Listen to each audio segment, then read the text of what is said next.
The Morgan County Sheriff's Office say when deputies arrived to the residence that is behind me right now, we're actually located pretty far away from it, but they found 7 people dead inside. They also say when they got here, part of the home was on fire. As the procession came by here, there were a lot of people standing by to watch it, and it just goes to show how much of an impact Little Richard had, not just globally, but also here locally. And Steve, this statue covered in red paint almost looks like blood. Now I'm going to step out of the way so that we can zoom in and show you what exactly we're seeing here. They have not identified any suspects. They say they are still looking for a person or people. This is Flint River behind me, right where the bridge is, and water has started to overflow into this person's property. Businesses here in downtown Huntsville are still boarded up. Now that was in preparation of yesterday's protest in Huntsville, but right now some of these businesses across the street are actually, the boards are being taken down. This is a creative way that people express themselves last night during a protest. Now this is just one of them right here. It says faith over fear. The best way to feed children during this crisis, and it seems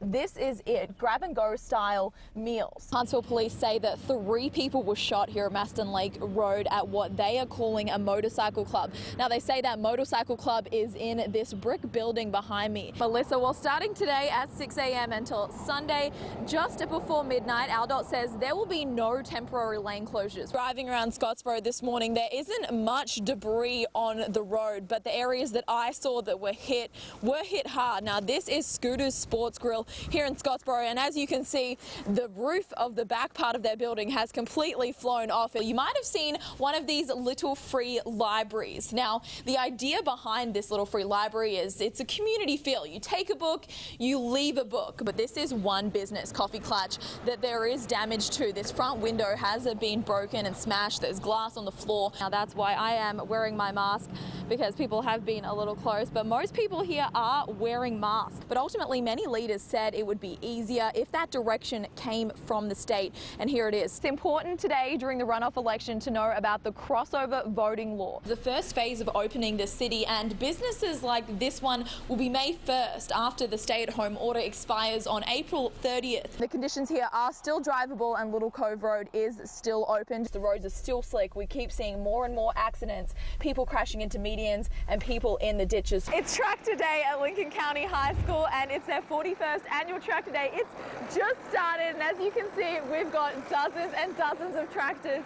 It's only raining a little bit right now, but one of the telltale signs that this road could experience some flooding is the low shoulder. I'm going to take you through what's in my handbag that might be common to other people's handbags as well. Forcing people to take detour routes like this one here on Highway 36 and 67. But tonight, drivers are hoping for some answers. They're going out of their way to do some little extra things for the community, so if it's safe to do so, come out and support some of the local businesses. Astronauts Jessica Meir and Christina Cook are preparing for their second spacewalk. Melissa, there's a long road of recovery ahead for the animals that were rescued. It's a homecoming this morning. 3 state legislators will be in attendance, all from the Tennessee Valley. People can expect this area to become extremely congested once construction ramps up. As what to expect? Well, traffic, but like anything new, there's going to be some growing pains. They can all be accessed through your phone. 17 confirmed cases. Mayor Tab Bowling didn't have much drastically new information for the people of Decatur today. One of these bad boys, $1, provides